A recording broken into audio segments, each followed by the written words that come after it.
राधा तू बड़ी भागिनी, कौन तपस्या कीन। तीनों लोक के पालनहार है तेरे अधीन। आज की कथा में आप सभी भक्तों का हार्दिक स्वागत है। भगवान श्री कृष्ण और श्रीमती राधा रानी की कृपा सदैव आप पर और आपके समस्त परिवार पर बनी रहे। आज आप सुनेंगे माघ शीस मास की कथा का छठा अध्याय और आज की कहानी एक सच्ची कहानी है। बरसाने की श्री राधा रानी के अपने गांव बरसाने की कहानी। बरसाने के एक संत की सत्य कथा। एक समय की बात है कि बरसाने में एक संत रहा करते थे। प्रतिदिन वह सुबह उठते थे, यमुना जी में स्नान करते थे और राधा रानी के दर्शन के लिए जाया करते थे। यह नियम हर रोज का था। जब तक वह राधा रानी के दर्शन नहीं कर लेते थे तब तक वह जल भी ग्रहण नहीं करते थे और राधा रानी के दर्शन करते करते उनकी उम्र लगभग 80 वर्ष की हो गई।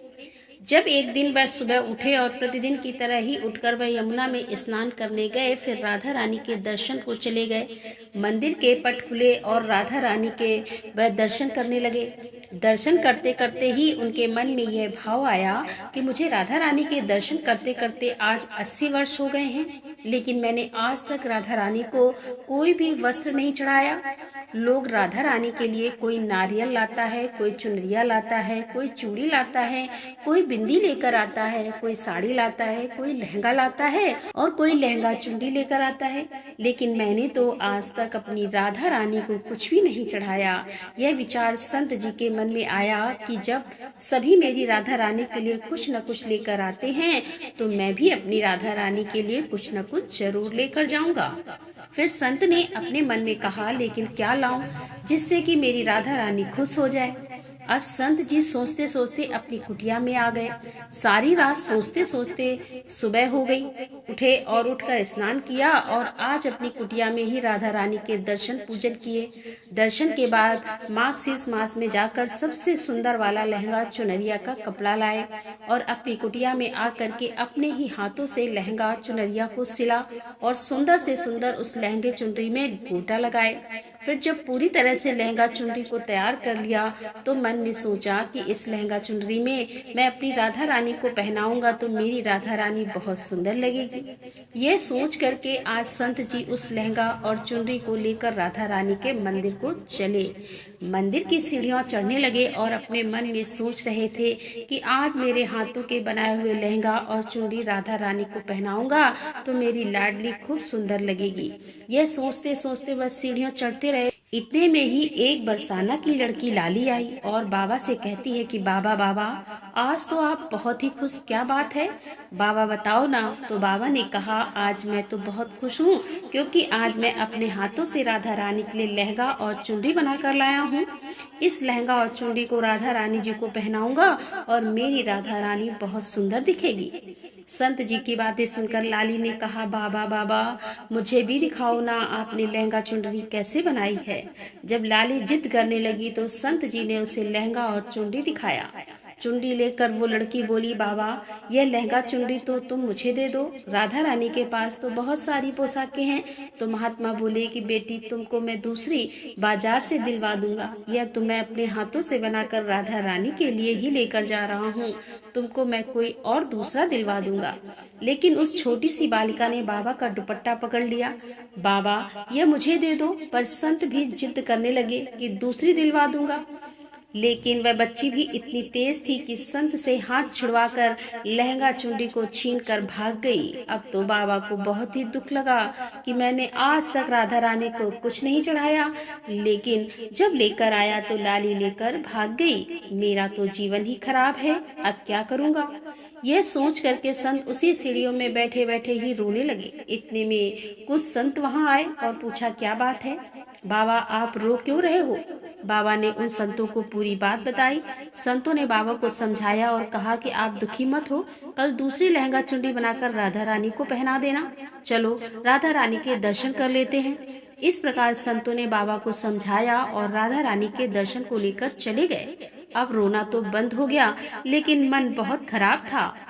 कामना पूरी नहीं हुई तो अनमने मन से राधा रानी का दर्शन करने संत जा रहे थे और मन में ही यह सोच रहे थे कि मुझे लगता है कि किशोरी जी की इच्छा ही नहीं थी, शायद राधा रानी मेरे हाथों से बनी पोशाक पहनना ही नहीं चाहती थी। ऐसा सोचकर बड़े दुखी होकर जा रहे थे। मंदिर आकर राधा रानी के पट खुलने का इंतजार करने लगे। थोड़ी देर में ही मंदिर के पट खुले तो संतों ने कहा, बाबा देखो, आज तो हमारी राधा रानी बहुत ही सुंदर लग रही हैं। संतों की बात सुनकर जैसे ही बाबा ने अपना सिर उठाकर देखा, जो लहंगा चुनरी बाबा ने अपने हाथों से बनाया था वही आज राधा रानी ने पहना हुआ था। अब बाबा बहुत ही खुश हो गए और राधा रानी से कहा कि हे राधा रानी, आपसे इतना भी सब्र नहीं हो रहा कि आप मेरे हाथों से मंदिर की सीढ़ियों से ही लेकर भाग गई, ऐसा क्यों? तब सर्वेश्वरी श्री राधा रानी ने कहा कि बाबा, आपके भाव को देखकर मुझसे रहा ही नहीं गया और यह केवल पोशाक नहीं है, इनमें आपका प्रेम है, इसीलिए तो मैं खुद ही आकर के आपसे लहंगा चुनरी छीन कर भाग गई थी। इतना सुनकर के बाबा भाव विभोर हो गए और बाबा ने उसी समय किशोरी जी का धन्यवाद किया। श्री राधा रानी जी ना सिर्फ ब्रजधाम की महारानी हैं, बल्कि कृष्ण के हृदय की स्वामिनी भी हैं। मानता है कि कृष्ण को पाने के लिए या उनकी कृपा को प्राप्त करने के लिए राधा नाम की धुन ही काफी है। राधा रानी के जाप से व्यक्ति को श्री कृष्ण का विशेष आशीर्वाद भी मिल जाता है और श्री राधा रानी की कृपा भी उसे ही प्राप्त हो जाती है। यूं तो राधा रानी के कई नाम हैं, लेकिन ब्रिज में उन्हें राधा के अलावा किशोरी नाम से भी पुकारा जाता है। राधा रानी के किशोरी नाम पढ़ने के पीछे भी एक बड़ी ही दिलचस्प कथा है, जो आज मैं आपसे शेयर करने वाली हूँ। आखिर कैसे पड़ा राधा रानी का किशोरी नाम? पौराणिक कथा के अनुसार द्वापर युग में अष्टावक्र नाम के एक प्रकांड विद्वान एवं संत हुआ करते थे। ऋषि अष्टावक्र का शरीर अपने ही पिता द्वारा मिले हुए श्राप के कारण 8 स्थानों से टेढ़ा था, यानी कि उनके शरीर के 8 अंगों की बनावट टेढ़ी मेढ़ी थी। अब इसी कारण से वह जहाँ भी जाते लोग उनका उपहास करते और लोगों का व्यवहार देखकर ऋषि अष्टावक्र उन्हें श्राप दे दिया करते थे। फिर एक दिन ऋषि अष्टावक्र जब बरसाना पहुँचे, वहाँ उनकी भेंट हुई श्री राधा रानी से। राधा रानी भगवान श्री कृष्ण के साथ ही विराजमान थी। अष्टावक्र जी को देखकर श्री राधा रानी धीमे धीमे मुस्कुराने लगी। अब जैसे ही अष्टावक्र जी ने उन्हें यूं मुस्कुराते देखा तो वह क्रोधवश राधा रानी को श्राप देने लगे, परंतु श्री कृष्ण ने अष्टावक्र जी को रोकते हुए उनसे निवेदन किया कि यह श्राप देने से पहले एक बार राधा रानी के मुस्कुराने के पीछे का कारण तो जान लीजिए। जब अष्टावक्र जी ने कारण पूछा तो श्री राधा रानी ने उन्हें अपने हंसने का मुख्य कारण बताया। श्री राधा रानी ने कहा, अष्टावक्र जी के अंतर मन में समाहित श्री कृष्ण की छवि को देखकर हंस रही हैं और अष्टावक्र के भीतर का ज्ञान और उस ज्ञान के स्रोत कृष्ण की मनोरम छवि से श्री राधा रानी आनंदित हो रही हैं। राधा रानी की पूरी बात सुनकर अष्टावक्र ऋषि ने अपनी भूल के लिए क्षमा मांगी और प्रसन्न होकर श्री राधा रानी को आजीवन किशोर अवस्था में रहने का ही वरदान दे दिया। फिर किशोर अवस्था से ही राधा रानी का नाम किशोरी पड़ गया। तभी से श्री राधा रानी को किशोरी जी कहा जाने लगा और आज भी ब्रज की हर बालिका को किशोरी जी का ही रूप माना जाता है। राधा रानी की किशोरी रूप में पूजा भी की जाती है और उनका भव्य श्रृंगार भी होता है। आज की श्री राधा रानी की कथा आपको कैसी लगी कमेंट बॉक्स में जरूर बताइए, और अच्छी लगी हो तो कथा तो कमेंट बॉक्स में राधे राधे लिखना बिल्कुल मत भूलिए।